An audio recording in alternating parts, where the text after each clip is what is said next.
Hello children, welcome to NCERT learning corner. आज हम पढ़ेंगे क्लास 4 का सेकंड चैप्टर जिसका नाम है नेहाज अलार्म क्लॉक। ठीक है, ये एक स्टोरी है जिसमें एक लड़की की कहानी है जो सुबह बिल्कुल नहीं उठना चाहती, जिसको नींद बहुत ही प्यारी है। और देखते हैं कि स्टोरी में क्या क्या होता है और साथ ही हम करेंगे सारी एनसीईआरटी क्वेश्चंस, तो बने रहिए एंड तक। चलिए कहानी को शुरू करते हैं। नरेटर यानी जो कहानी को बताता है या फिर सुनाता है। ठीक है, तो ring ring ring off goes the alarm clock at 6 in the morning। सुबह के 6 बजे घड़ी बजने लगती है ना, उसमें से आवाज आती है ring ring ring.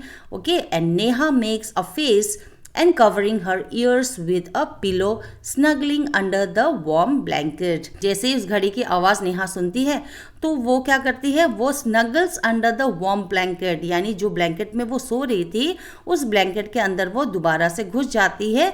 and covering her ears with a pillow, और ये जो आप देख सकते हैं जो तकिया है उसने ले रखा है, उससे अपने कानों को ढक देती है ताकि उसे आवाज़ सुनाई ना दे। Okay, but she knows she has to get up, लेकिन उसको तो पता है कि उसको तो उठना पड़ेगा। She murmurs to herself, यानी वो खुद ही अपने आप से खुसफुसाती है। Neha, this alarm clock always rings at 6 and pulls me out of the bed. वो कहती है कि ये जो अलार्म क्लॉक है ना, गुस्से से कहती है वो, ये जो अलार्म क्लॉक है ना, ये हर सुबह 6 बजे बजना शुरू कर देती है और मुझे जो है बेड से उतार देती है। It's so unfair, oh how I would love to sleep a longer time in the morning. वो बोलती है कि कितना बुरा है ये, मुझे हर सुबह उठना पड़ता है 6 बजे और मुझे बिस्तर से उतरना पड़ता है। काश ऐसा होता कि मैं और देर तक सो पाती। I wish this clock would forget it's job sometime. Neha बोलती है कि काश ऐसा हो कि ये अपनी जो ड्यूटी है वो करना ही भूल जाए और ये बजे ना, तो कितना मज़ा आएगा। Narrator, something false, Neha smiles. तभी कोई चीज़ गिर जाती है और नेहा मुस्कुराती है। Neha, oh my clock has fallen, how happy I am, tomorrow I can get up late. और जो वो चीज़ जो गिर जाती है वो क्या होता है, वो होता है वही घड़ी। और वो कहती कि ओह मेरी घड़ी जो है वो गिर गई, my clock has fallen, how happy I am, मैं कितनी खुश हूँ। Tomorrow I can get up late, कहती कल तो मैं आराम से उठ सकती हूँ, कल क्योंकि कल तो घड़ी बजेगी नहीं। Narrator, next morning there is no alarm. और अगले दिन जैसा कि वो अलार्म टूट गया, गिर गया था, तो वो नहीं बजता। सो नेहा स्लीप्स एंड स्लीप्स, और क्योंकि वो अलार्म बजता नहीं है तो नेहा बहुत देर तक सोती रहती है। The small birds which comes to the window sill every morning finds Neha still sleeping. और छोटी छोटी चिड़िया जो रोज नेहा के विंडो में आके बैठती थी, सिल्स यानी जो किनारा होता है ना, वहाँ आके बैठती थी, तो उन्होंने क्या देखा, उन्होंने देखा कि नेहा तो अभी तक सो रही है, वो तो जागी नहीं है, ऐसा तो कभी होता नहीं है, वो तो रोज सुबह उठती है, तो आज ये क्यों सो रही है। तो सारे बर्ड्स उसके आजू बाजू आ जाते हैं। ठीक है, birds wake up dear, wake up fast. तो सारी चिड़िया बोलते हैं कि चलो उठो, जल्दी उठो। Neha gets up with a start, चिड़ियों की आवाज़ सुन के नेहा जाग जाती है। Neha, oh no, if it is not the alarm clock it's this birds, why don't they leave me alone. वो कहती कि ओहो, पहले तो वो अलार्म क्लॉक था जो रोज मुझे उठाता था, अब ये बर्ड्स आ गए मुझे उठाने के लिए, ये मुझे अकेला क्यों नहीं छोड़ देते हैं। Narrator, even this wish of नेहास come true. और नरेटर कहता है कि जैसा वो सोचती है वैसा ही होता है। The next morning there is not only no alarm clock, there are no birds इधर। और अगले दिन वैसा ही होता है जैसा नेहा चाहती है। अगले दिन ना तो अलार्म बजता है और ना ही वो चिड़िया उस खिड़की में आते हैं उसे उठाने के लिए। But there is something else who does not want her to miss the school bus. लेकिन इन दोनों के अलावा भी और भी कोई है जो नहीं चाहता कि नेहा जो है अपने स्कूल बस को मिस करे। Can you guess who it is, क्या आप गैस कर सकते हो वो कौन है। The big bright sun, he fills Neha's room with a warm smile. वो कौन है, वो है सूरज। और सूरज की किरणें कैसे होते हैं, बहुत ही ब्राइट है, और जो सूरज की किरणें हैं वो नेहा की चारों ओर रूम में फैल जाती है। ठीक है, बहुत ही ब्राइट हो जाता है room. Neha, oh my eyes, now it's sun waking me up, why can't he let me B.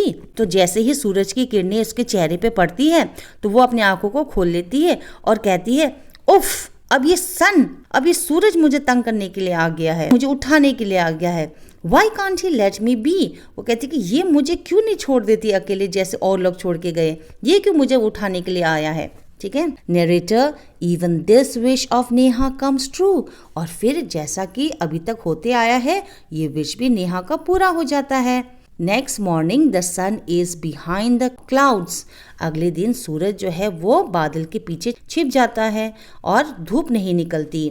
So Neha snores till she hears her mother voice. अगले दिन नेहा आराम से खराटे मारते हुए, स्नोरिंग का मतलब होता है खराटे मारना, खराटे मार के सो रही होती है जब तक कि उसकी मम्मी उसे जोर से तेज आवाज से बुलाती नहीं है कि नेहा। ठीक है, मदर कहती है वेक अप स्लीपी हेड। उसकी मम्मी कहती है कि जाग जाओ you sleepy head.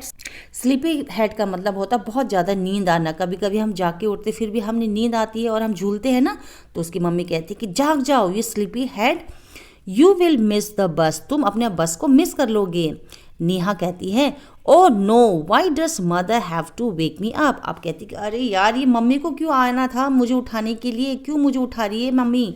Narrator, there is no escape now. अब नेरेटर कहता है कि अब तक तो वो जो भी मांग रही थी, विश कर रही थी, वो तो सच हो रहा था, लेकिन अब तो वो नहीं बच सकती। एस्केप का मतलब होता है बचना। Neha gets up and gets ready. Neha फिर क्या करती है, नेहा उठती है और तैयार हो जाती है। Can you imagine what happened the next day. यहाँ पर नरेटर पूछ रहे हैं आप लोगों से कि आपको पता है अगले दिन क्या हुआ। Neha wakes up with a start. Her watch says it is 6 o'clock. She calls out to her mother. तो अगले दिन वो खुद ब खुद 6 बजे उठ जाती है। And says it is 6 o'clock. She calls out to her mother. और वो कहती है कि अरे 6 बज गए। वो अपनी मम्मी को जोर से पुकारती है। माँ who woke me up today. वो अपनी माँ से पूछती कि मम्मी मुझे किसने उठाया आज। Narrator, mother smiles. उसकी माँ ये सुन के मुस्कुराती है। मदर, उसकी माँ कहती है who else, you of course. उसकी माँ कहती कि कौन उठाएगा तुम्हें, तुम खुद ही उठी हो। Neha, but I was sleeping. Neha कहती कि नहीं मैं तो सो रही थी। हाउ कुड आई, मैं कैसे उठ सकती हूँ अपने आप। Mother, now tell me why do you eat your lunch every day at 1 o'clock in the afternoon. फिर उसके माँ पूछती है उससे, नेहा से, कि अच्छा ये बताओ मुझे कि तुम हर दिन दोपहर में 1 बजे ही खाना लंच क्यों खाते हो। नेहा बोलती है आई फील हंग्री, क्योंकि मुझे भूख लगती है मम्मा। फिर मम्मी पूछती है why do you sleep at 9 every night.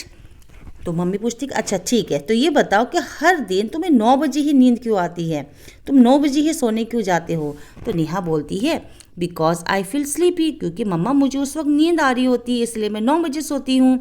फिर मदर कहती है there is a clock inside you which tells you when to eat, when to sleep and when to wake up. फिर उसकी मम्मी कहती है कि नहीं बच्चे, क्योंकि तुम्हारे शरीर में जो है ना एक क्लॉक है जो तुम्हें सही समय बताता है कि तुम्हें कब खाना चाहिए, तुम्हें कब सोना चाहिए और तुम्हें कब सुबह जागना चाहिए, कि तुम्हारे अंदर भी एक क्लॉक है। यहाँ कहती है ओहो I better rush now, I don't want to miss the bus. फिर नेहा बोलती है कि अच्छा चलो चलो अब मैं तैयार होती हूँ, क्योंकि मैं नहीं चाहती हूँ कि मेरा बस जो है वो मिस हो जाए।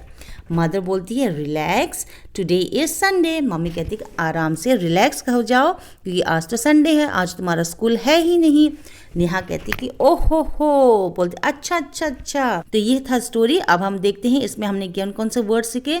हमने सीखा स्नगल्स यानी सोना, मटर्स यानी धीरे से कुछ कहना या कह सकते हो बड़बड़ाना, विंडो सिल यानी विंडो का जो किनारा होता है, और रिलैक्स यानी आराम करना। ओके चिल्ड्रन, तो चलिए इस चैप्टर से जो इम्पॉर्टेंट क्वेश्चंस है उसको हम फटाफट से कर लेते हैं। यहाँ पर लिखा है reading is fun, tick right the correct answer, यानी जो राइट आंसर है उस पर आपने टिक करना है।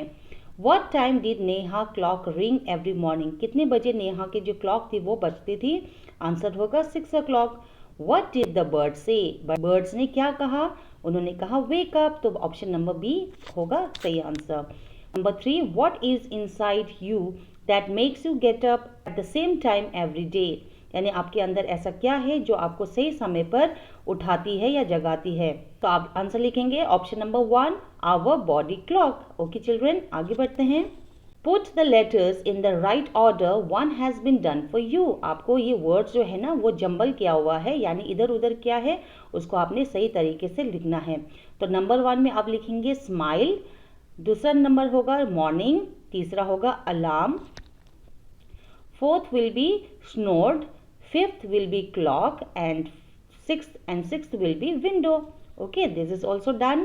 Question number 2, if there is no clock in the house to wake you up in the morning, अगर आपके घर में कोई भी घड़ी ना हो जो आपको सुबह उठाए तो क्या होगा? How will you wake up, आप कैसे उठेंगे? आप आंसर लिखेंगे, इसका आंसर 2 होगा। या तो आप सोते ही रहेंगे तो आप लिखेंगे I will continue to sleep, या फिर आप लिखेंगे I will wake up on my own. ठीक है, ये 2 आंसर आप लिखेंगे। Number 3, what are the different ways of knowing the time during the day, हम कौन कौन से तरीके से समय का अनुमान लगा सकते हैं? तो आंसर होगा रिस्ट वॉच, है ना, जो घड़ी हम रिस्ट में पहनते हैं, हाथों में पहनते हैं, कलाइयों में पहनते हैं, वॉल क्लॉक, दीवार वाला क्लॉक, फिर प्रोग्राम्स ऑन टेलीविजन, जैसे टेलीविजन में कई सारे प्रोग्राम्स आते हैं ना, उनका एक समय होता है, उससे हमें पता चल जाएगा क्या समय हो रहा है, या फिर मोबाइल फ़ोन से हमें पता चलेगा, या फिर सनलाइट से, सूरज की किरणों से भी हमें समय का पता चल जाता है ना। आगे बढ़ते हैं। यहाँ पर है वर्ड बिल्डिंग्स, यहाँ पर आपको कुछ कॉलम्स दिए हैं आपके बुक में, आपको वर्ड्स फाइंड आउट करना है। ये एक गेम की तरह होता है जो काफ़ी मज़ेदार होता है। So find out the hidden words, bird, clock, alarm, happy, morning, holiday, hungry, Sunday. तो देखिए यहाँ पर देखिए ऑलरेडी आंसर आपको दिखाया है, तो आप ऐसे करके ढूंढ सकते हैं।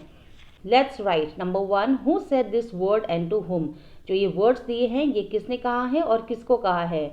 जैसे नंबर 1 है wake up dear, wake up fast, ये किसने कहा है? ये कहा है बर्ड्स ने, किसको, और किसको कहा है? नेहा को। माँ, who walk me up today, ये किसने कहा था? नेहा ने कहा था, और किसको? अपनी मदर को। Why do you sleep at 9 every night, ये किसने कहा था? ये कहा था मदर ने, और कहा था किसको? नेहा को। ठीक है चिल्ड्रन, तो ये भी आपका कंप्लीट हो गया है। Use the help box in the blank, use the help box to fill in the blanks, आपको यहाँ पर वॉज और वेयर का यूज करना है और इस ब्लैंक को भरना है। पहले मैं आपको समझा दूँ वॉज और वेयर किसके लिए लगता है। वॉज और वेयर दोनों ही पास्ट टेंस हैं, ठीक है, और वॉज हम लगाते हैं सिंगुलर के लिए और वर को हम लगाते हैं प्लूरल के लिए। तो सबसे इजी वे ये है कि जहाँ पर आपको प्लूरल देखिए, अगर सब्जेक्ट में प्लूरल हो, मान लो कोई भी वर्ड से उसके लास्ट में एस लगा हो तो वो प्लूरल है, तो वहाँ पर आपने लगाना है वर, ठीक है। और जो सिंगुलर होगा जिसमें एस नहीं लगा होगा वहाँ पर लगाएंगे आप वॉज। तो नंबर 1 होगा Ram was a good football player. Number 2 the cows, अब देखना यहाँ पर प्लूरल है तो हम लगाएंगे were grazing in the field. My toys, ये प्लूरल है तो यहाँ लगेगा वर, है ना। तो broken, that my toys were broken. Her frog, ये सिंगुलर है तो यहाँ पर लगेगा was too long. The market भी सिंगुलर है, was closed. The children, children क्या होता है? प्लूरल, क्योंकि सिंगुलर होता है चाइल्ड, है ना, तो यहाँ पर लगेगा were happy. The flowers, again ये प्लूरल है तो यहाँ पर लगेगा वर केप्ट इन द वास। Okay children, look at the picture below and complete the following paragraph. You will need these words pulled out, inside, called, out, behind, under. तो इन words को आपको लगा के इस सेंटेंस को बनाना है। तो डिफरेंट पिक्चर्स भी दिए हैं, तो इसके साथ आप आंसर कैसे लिखेंगे? Yesterday I lost a book. I looked for it. ठीक है, I looked for it everywhere. I looked behind a door. मैंने lost, I looked inside a cupboard. मैंने cupboard के अंदर भी देखा, तो inside लगाएंगे। Looked under a bed. मैंने बेड के नीचे भी जाके देखा, तो हम यहाँ पर अंडर लगाएंगे, ठीक है ना। कोई भी चीज़ के अंदर हम जाते हैं तो हम अंडर लगाते हैं, नीचे जाते हैं तो अंडर लगाते हैं। I could not find it anywhere, लेकिन मैंने जो बुक खोई थी मुझे कहीं भी नहीं मिली। Then I called out, called out का मतलब होता है पुकारना, बुलाना। या शेरू, उसने क्या कहा? Sheru, my dog came running, फिर दौड़ते हुए मेरे पास आया, मेरा कुत्ता दौड़ते हुए मेरे पास आया। I asked him to look for my books, मैंने उससे कहा कि तुम मेरे बुक्स को ढूंढो, तो उसने क्या किया? ही पुल्ड आउट, उसने पुल्ड आउट किया, वो सारी चीज़ों को उसने बाहर निकाला। ओके चिल्ड्रन, तो इसी के साथ ये चैप्टर यही होता है कंप्लीट। आई होप आपको समझ में आया होगा। ऐसे ही मेरे साथ पढ़ने के लिए इस चैनल को ज़रूर सब्सक्राइब कर देना। Thank you so much for watching. Happy learning.